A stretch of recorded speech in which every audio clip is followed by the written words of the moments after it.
So I think what we need to do today, 13 days out from camp, is rank the AFC quarterbacks. You think we're up to the task?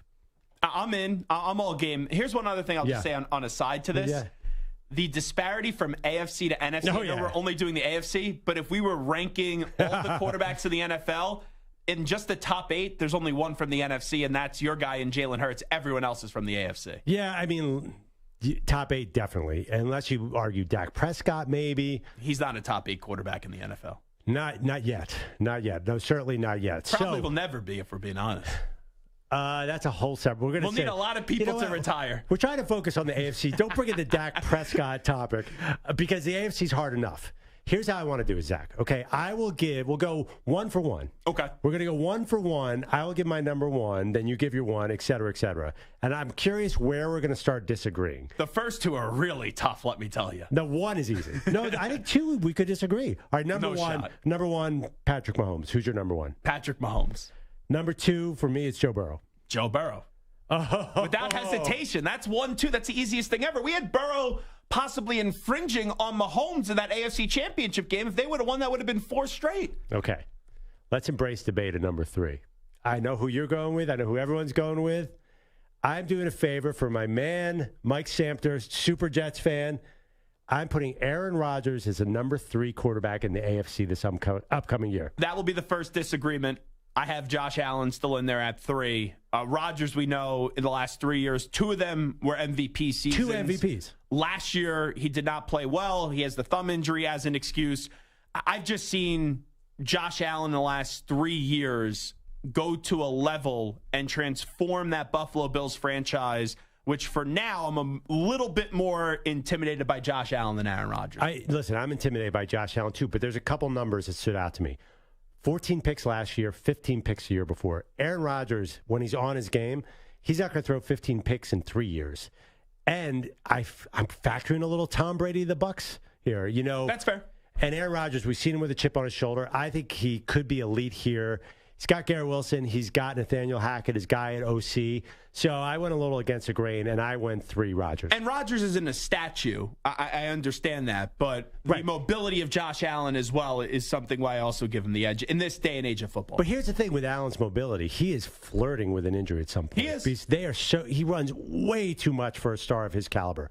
Okay. But maybe then they go get some running backs actually in there to take some of the food off his plate. They drafted a running back second round, and they don't hand it to him. So that's on the offensive coordinator. The other thing about Allen, I do think that he looked a little worse with Ken Dorsey at OC and not Brian Daboll, who's now the Giants head coach. I'm factoring that in. I'm factoring a lot in here. I think Rodgers might have a better year than Allen. And one Stephon Diggs blow up from the Bills just going season right down the drain. It's in my mind, too. Okay, my number 4 is Josh Allen. Who do you got? My number 4 is Aaron Rodgers. How about that? We flip-flop. So you are not down on Rodgers by any means. Okay. He's still a top 5 quarterback in the NFL, not just the AFC, in the NFL. Okay. Now we get really interesting. 5 is where the rubber hits the road, as they say. This was so hard for me. I have 5, 6, and 7 basically at a tie.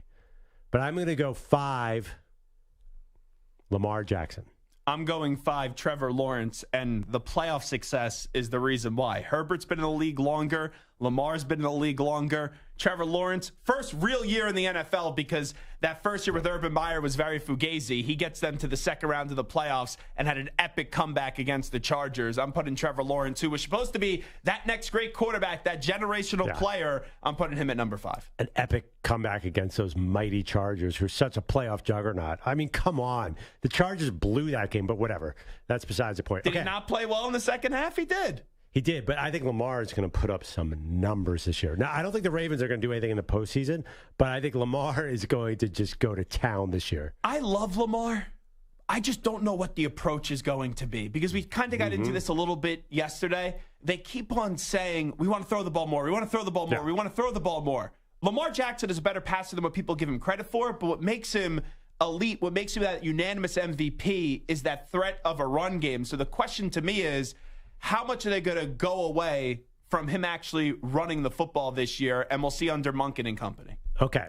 And also, it's partly up to Lamar. You can game plan all you want, But Lamar, is he going to keep his best weapon in the holster and not run? He's definitely going to run. No, it's not just the RPOs. If he's back there and he sees a seam, he's going to go, and it's incredibly effective. But he's the guy that says he wants to throw for 6,000 yards this year. I think it'll be a combo. The other thing, too, when you're playing, you can't really play man against Lamar because if you turn your back on the quarterback just once, then you're in trouble. So I don't think Lamar wants to give up on running because it also helps his passing game. You know, he's got Odell Beckham. You know, hopefully he's got Rashad Bateman healthy. Mark Andrews, dominant. Mark Andrews. So he's got a receiving core now. Nobody can say healthy in Baltimore lately. Sorry, so that's number 5. You got Trevor Lawrence. I like it. Number 6, for me, let me go first here. Mm-hmm. Number 6, I'm going to go controversial again. I'm going Deshaun Watson. Wow. Okay. Because Deshaun Watson is a better quarterback than everybody who you guys think I should put ahead of him. Oh, I'm a fan of Deshaun Watson from a few years ago. Right. But after missing 2 years, I just wonder how much Russ is there still to knock off. And also, him and Stefanski, that is a dangerous situation this year. What's wrong with Stefanski? It seemed like Stefanski's right on the hot seat, and once the Browns don't make the playoffs this year, the Browns will have a new coach next season. That's very true. But I actually kind of like Browns have a great offensive line if they stay healthy. Well, they have a talented team. They have Amari Cooper. They obviously have a run game with division. Chubb. Brutal, yeah, but and a brutal conference. Same with all these players. We're talking about Lamar Jackson. We're talking. Well, Trevor Lawrence is the only one who doesn't have a because brutal that division stinks. Okay, so that is my number 6. Who do you got 6? So I agree with you that 5, 6, 7. Even though we're going to obviously disagree on the names, they're pretty much splitting hairs. I'm going to go with Herbert, and the reason why I did not go Lamar here is just because the last 2 years Lamar has been hurt. So I put Herbert in at number 6. Okay, Herbert is my number 7, and obviously he could move up. But I saw a stat that really kind of bothered me about Herbert. He was 27th in the league at 6.8 yards per attempt last year. His numbers went down last year. Part of it is his wide receiving core is getting older and slower. Now, they drafted a rookie. They drafted the kid, Quentin Johnson, who's awesome. But I just don't like everything around him. And it's not even Herbert's fault. I don't love the coaching. I don't love the Chargers' ability to stay healthy. I'm a little worried that the Chargers might not be headed in the right direction. A lot of people say this is a hot take when I say it. Yeah. We all agree on Brandon Staley that guy just loves playing with fire and consistently keeps on putting his hand on the stove even after he gets burned over and over and over again. Kellen Moore to me is a little bit overrated. Yeah, this guy was supposed to be a head coach years ago. Yeah. You have all these pieces in Dallas. The last 2 years, the offense failed him in a big spot, and now he gets gifted all these weapons with the Chargers. The reason why the Chargers will have success this year, which will be get to the playoffs and maybe win a playoff game, it has nothing to do with Brandon Staley. It has nothing to do with Kellen Moore. It's because of the quarterback and the weapons around him. Yeah, but it's going to be a hard assignment to get to the AFC playoffs. Who do you got at 7? 7, I go Lamar.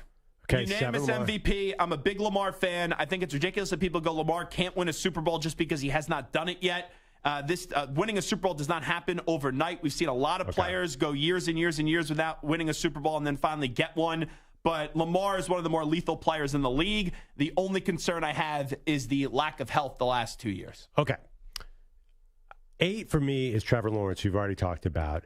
Let's take a break. You give me your 8, then let's take a break because the 9, 10 for me is the most interesting debate of this whole thing. My 8th person is Russell Wilson. And the reason why I go with Russell Wilson is Russell Wilson, I think Pete Carroll was clearly on to something.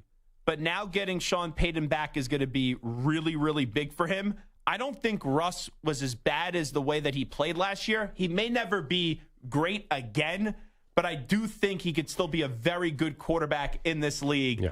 And if he can't find a way to get it done individually, team success is a totally different thing, but individually, if that offense doesn't drastically improve from where they were last year, I would be surprised. And I've been critical of Denver, and I don't think Denver's making the playoffs this year.